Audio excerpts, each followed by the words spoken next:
Well, we're off and running with our mega garden makeover at this special aged care home.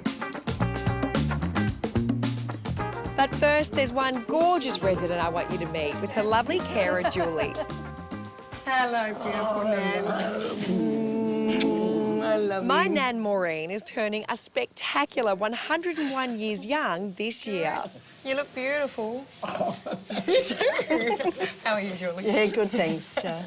Now, Nan lives here at this high care cottage for women and men with dementia. This is Jason, Nan. Hi, how are you? Here. Danny, come here. Yeah, look. Oh, you're another sweetheart. So, Nan, I'm going to leave you with Julie. You're going to get some lunch, and I'm going to go and talk to Jason about the garden, OK? It'll be a beautiful garden. See you soon, OK? Oh, you got little Danny again. Jace, the reality is almost 500,000 Australians currently live with dementia, and that's a figure that's sadly on the rise. That touches a lot of people, and if a garden like this has got mistakes in it, I want to bring it to your attention, show you the things you can do so we can all get it right. A little bit of education. Wow, we're about to be schooled by Hodgie. See me after class, Miss Griggs.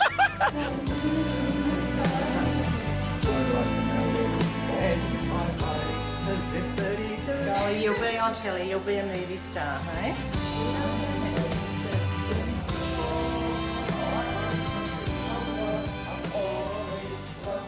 A total of 18 residents live in the cottage. Now here, great thought has gone into trying to replicate the comforts of home and create a familiar environment. And that includes a calm and therapeutic outdoor green space. So, Angela, you're General Manager of Residential for Hammond Care. When we look around this garden, to me, take him out of the equation, as a layperson, it actually looks pretty amazing, but it doesn't really serve your needs, does it? No, it doesn't. I think things have changed over the last 17 years. This building was opened in the year 2000. Yep. We know a lot more now than what we did then about what is a good garden for people with dementia. OK, so there is a science behind it. Yeah, there is. Simple things, really. Thinking about what people can see or sense. Person with dementia is also obviously older a lot of the time, so pathways need to make sense, lead to somewhere like a door. Trees and plants need to be a lower height so that people can see what's on the other side of them. Otherwise, people will turn and walk in the other direction. We need to use contrast, so thinking, how do we make sure that someone in a wheelchair or with a walker can stay on the path and not tip off the edges? So we like to highlight the edging of the path. And just really, if people have somewhere to sit, that they can sit down but also see or sense where they want to go next. What about specific plants? Is there anything that's in here that's not suitable? Well, things that are spiky, and they've got the sharp little twigs, and you just think the frailty of skin that people have, it's really easy for that to tear. Yeah. And you want somewhere to sit. Well, there's the area near the door, but maybe we need something out in the garden. But if you sit someone and they're facing a fence, that person doesn't know what they wanted to do next, and so you've actually disabled them just by placing the seat the wrong way. When you're looking at that fence is so dominant when you look at this garden. Yeah, well, it looks lovely. It is a bit too bright, and it probably takes the focus away from some of those paths and things that other people would choose. Well, that's just good garden design anyway, because it is bright, and the darker it is, the more it'll fade away. And that's what we want it to do, is fade away. Yeah. No pressure, Hodgie, but you've got a few things to think about. I've got a few things in mind. OK, so working with Angela and her staff, our plan is to simplify this garden and make it a lot more user-friendly. First, to address the confusing layout, we're going to pull up these two lateral paths. And down the middle, create a new, wider central path leading to a pergola.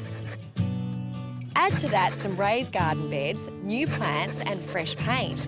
And we'll have a much more usable sanctuary for the residents.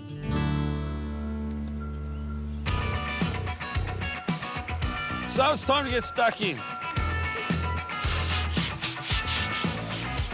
Then, wouldn't you know it, right on cue, it starts to bucket down.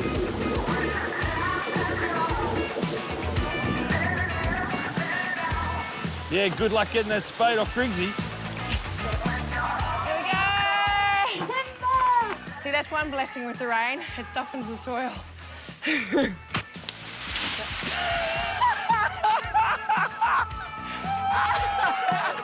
Now, while many of these plants will go to good homes, others are just too old and woody. Right, put it up here and we'll tip it over. and not likely to survive a transplant. So sadly, they're off to the compost. I was going to say hedges by Hodges, but you look like you're actually praying for it. I'm saying goodbye to it. If you look in, you can see the last time it was pruned. Yeah. And for us, that'd be comfortable because we can see over it. But for these guys, this is exactly what they were talking But about. just not only that, to touch it, it's so spiky. The other thing is some of the residents with dementia might actually view this hedge as a solid object. So at best, they're turning around and going back inside, and at worst, they're trying to climb over it. Yeah, so it becomes a safety issue. Well, Means sorry, you don't know mate. what we have to do. Only we could transplant it.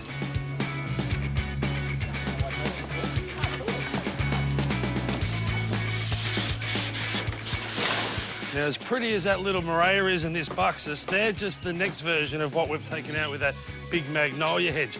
The path was starting to get crowded out by the plants, so we're taking it all out. We're going to put a raised garden bed here with lots of plants that are tactile, so they can touch them and feel them, all the different textures. And when we don't have the raised garden bed, we're going to turf it so it's flush with the path and nice and safe.